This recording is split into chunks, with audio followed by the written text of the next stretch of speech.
Cramsey, how do you feel about the team now than you did at this point during spring? You know what? We had a whole bunch of time to learn the playbook, the way college football is right now, and the OTAs that we're allowed to have, and the time we're allowed to be with them in the summertime allows you to advance the playbook really quick for a new and young offense, which we have right now. That's huge. Allows us to take the next step and get into level 2 of the offense, level 3 of the offense, the next step of the base plays, and then in fall camp we start back over with the base install, which is huge. So I feel like, you guys see them as new and young guys. We've been with them now for 20 plus practices. I feel like we've been around each other for a really, really long time. So that's huge for us, the way college football is nowadays.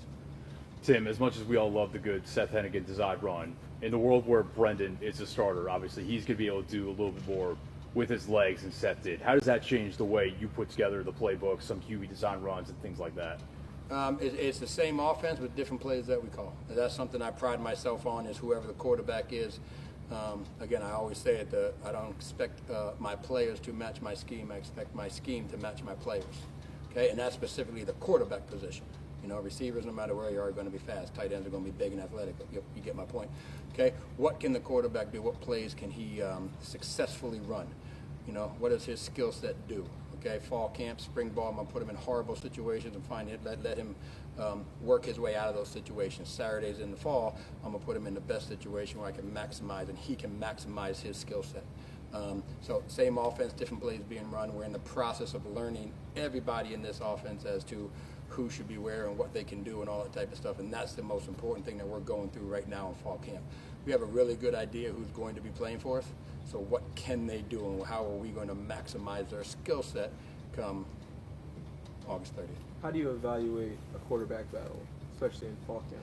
All day, every single day, everything they do, the way they eat lunch, the way they do prehab, the way they sit in meetings, the way they practice on the field, the way they make a mistake and learn from that mistake and create that mistake, the way they make a mistake and create it without me having to take them in the meeting room and talk them through it. Okay? Everything they do in life is an evaluation. That's the joy of the quarterback position. That's the importance that this game puts on the quarterback. If our quarterback ain't playing well, we don't have a shot. Okay? So everything they do in life is an evaluation. So you talked about you've had 20 plus practices with these guys now. Has anybody surprised you? Anybody that's kind of popped out at you like, oh, I didn't expect this out of this guy? Not you personally, but everybody asks me that question, and I say a couple names, and everybody gets mad at me whose name I didn't say. You know what? We like who we have. We are fast. I'm speaking on the offense side of the ball, 'cause that's what I deal with. We're fast at receiver, okay? We're big and athletic at tight end, okay? Everybody knows the two running backs. They're athletic, they're fast, they're versatile, they can go places. We're big and athletic. We have the skill sets, we just got to put it all together. We got to come together again. We got to find out who can do what, okay? We got to put them in horrible situations this fall camp. We're going against a good defense who does a lot of different things, which is huge for us. Okay, so all of it comes down. You say we're close to the first game, but we got a long way to go. We've come a really long way. We got a long way to go until we're ready to do that. And every single thing we do and every single meeting to walk through the practice has got to get us a step closer to that. I want to ask about Greg specifically. We got a little sneak peek of what he could do last year, but obviously he missed a lot of time with injury. What do you think is possible for him with a full, healthy season in this offense? Yeah, the sky's the limit for him and what he does. He's allowing us to move him around, as is Sutton Smith in that running back room. They get coached by the running back coach, Lee Marks, but they play every single position for us. And they're on the field a lot of different ways, a lot of different times. So I expect, my expectations on Greg, number one, is to play every single game that Memphis plays this year. Greg needs to be in it. So he better take care of his body, like he has been, prehabbing his body, what he's eating, what he's putting into his body, all that type of stuff he's got to take care of, because for Memphis to be at their best, we got to make sure Greg is in the game for us. With the guys who are in the receiver room right now, just what have you seen? Coach Schofield was kind of talking about not a lot of proven guys at the FBS level. What have you seen from those guys throughout the spring? Fast. They're fast, they got speed, they got a really good skill set, they got to prove themselves. Okay? At some point you weren't where you were in the world and you didn't have the experience you had, 18 years ago I wasn't an offensive coordinator, and I sure as heck didn't know what I was doing my first year. Okay?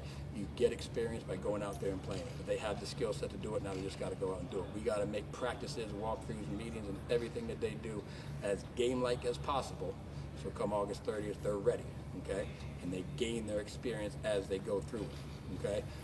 But their skill set is there, their ability to play, their desire to play, all that stuff is there. Now they just got to do it when the lights turn on. In the spring, you talked about how the 35 starts Brendan has really helps him kind of have a head start. Now that we're in the fall, how much does that experience jump out compared to things that maybe Harrington or AJ does? You know what? What I was kind of talking about with the receivers, it's hard to coach experience. It's hard to coach those situations. It's hard to know what you're going to do on Saturdays in the fall until you're there on Saturdays in the fall. Okay, so he's been there, okay, but he hasn't been there at Memphis. All right, so we got to get him in that situation.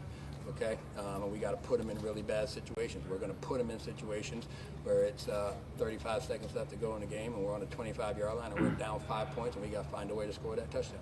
We got to put him in that situation where there's, we're on the 30-yard line, there's 18 seconds left to play, we don't have a timeout, and what is he going to do? We got to get him in all those situations. The Memphis world, with the teammates that he's playing with right now, to get us ready to play. Because again, if the quarterback ain't right, we ain't got a shot. You mentioned speed a couple times at the receiver position. Do you guys have anyone you feel like fits like that ball winner, my ball contested catch role? Jakari's doing a really good job of it. Brady Cluse is doing a really good job of it. We had C.J. Smith can run by some people. Okay, we've done a good job, and I can't in fall camp. I can't put him in enough one-on-one situations down what we refer to as a blue line or vertical routes. Coach Hanks is in the same boat. You know what I mean? Can his defensive backs, can his guys win those one-on-ones, or can our guys win those one-on-ones? And we got to put them in as much live situations as we can in those situations, so that on Saturdays in the fall, his guys are coming up with the win, and offensive guys are coming up with the win. So that Jakari's done a good job of it. Brady's done a good job of it. CJ can run and stretch the field and that type of stuff. We just gotta, a lot of that's on the quarterback putting the ball in the right spot as well. So we gotta keep putting those situations, keep working. But there's signs of it, yes. Jaden Thompson and Marcelo Bussey are still coming back from last year in the spring. How are they coming along? They're doing well. Bus is going. Jaden's working himself back every single day. Again, guys who we need to play every game for us. We have a number of guys in that situation where the skill set is there, and when we talk about goals for them, the goal is when Memphis has a football game, you better be ready to play in it, and that's taking care of your bodies every single day. What Bryce Sawyer does is our trainer and all that type of stuff, so taking care of them. But right now they're doing a good job at fall camp. They're playing well, and they're all working their way back to that situation. What do you like or don't like about what's happening on your offensive line in the trenches right now? I like the offensive line. That what is in the offensive line right now is depth. We feel pretty good sitting here on, August 1st? Yep. August 1st, saying we got 8 guys that we feel pretty good with playing football for us. Okay. Now, what Coach Myers does a tremendous job of is where are they going to play and keep that competition going. So I really like their athletic ability. I really like their size. We finally put some pads on today, and we're going to find out who can get physical and who can get nasty and who can go to work for us. Thank you, Coach.